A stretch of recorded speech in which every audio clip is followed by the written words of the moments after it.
I want to say a few words about the explosions that occurred here in New York City and New Jersey and the other device that have been found in New Jersey. I've been monitoring the situation closely and receiving frequent updates from my team, and I've just been briefed again by FBI Director Comey. In addition, I've had a chance to speak with Governors Cuomo and Christie as well as Mayor de Blasio. We've seen what was apparently a pipe bomb go off in New Jersey, in Seaside Park, where it could have seriously injured our U.S. Marines and spectators who were there for a race. The bombing in the Chelsea neighborhood here in New York injured more than 24 people. We are extremely fortunate and grateful that nobody was killed, and our prayers go out to all of those who have been injured.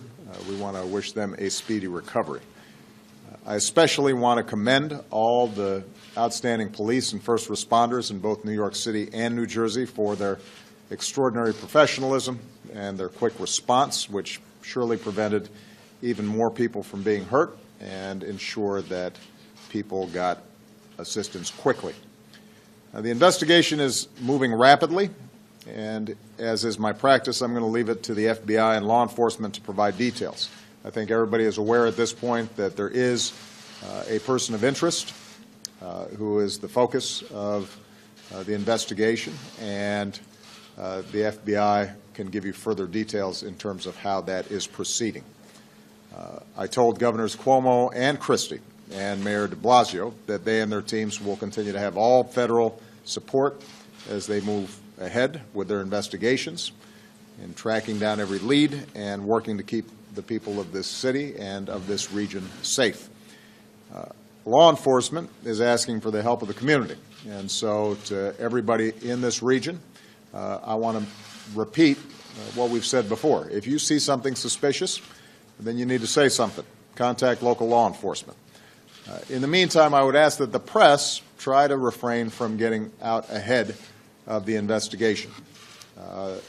I am extraordinarily happy with the cooperation that's been taking place between the FBI and state and local law enforcement officials. They are moving smartly on this investigation.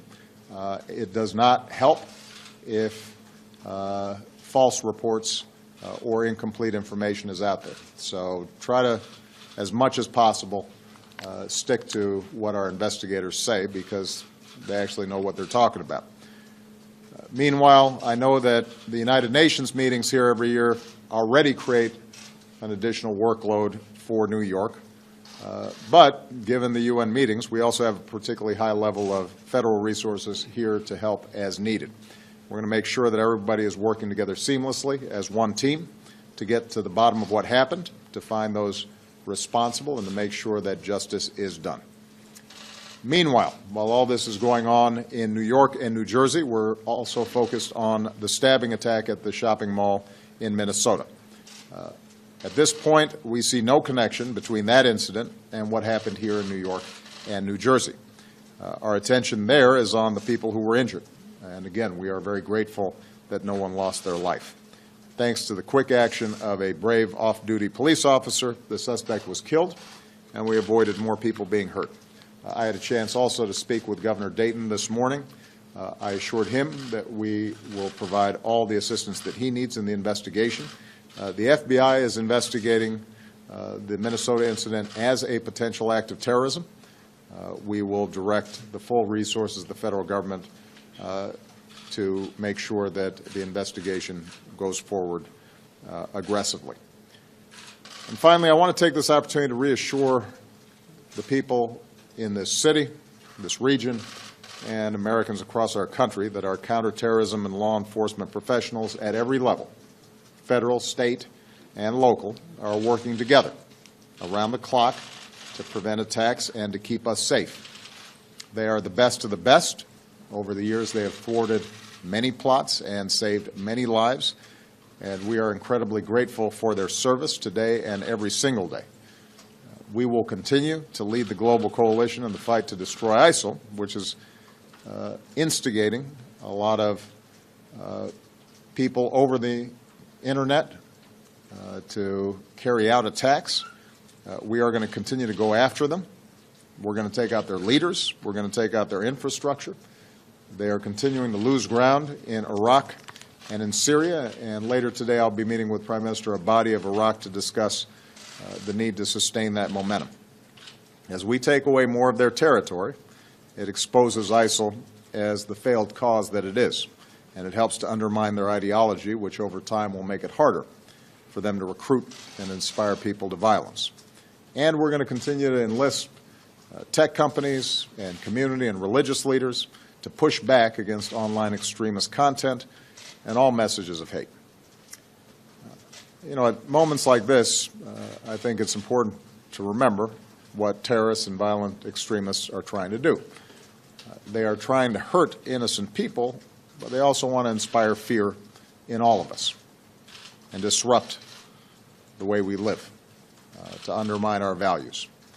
And so even as we have to be vigilant and aggressive, both in preventing senseless acts of violence, but also making sure that we find those who carry out such acts and bring them to justice, we all have a role to play as citizens in making sure that we don't succumb to that fear.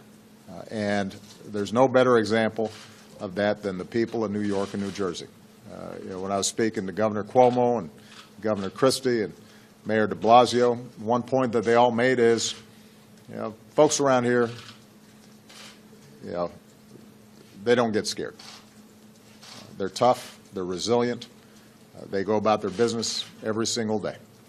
And that kind of toughness and resoluteness and the recognition that neither individuals nor organizations like ISIL can ultimately undermine our way of life. That's the kind of strength that makes me so proud to be an American, and that's the kind of strength that is going to be absolutely critical, not just in the days to come, but in the years to come.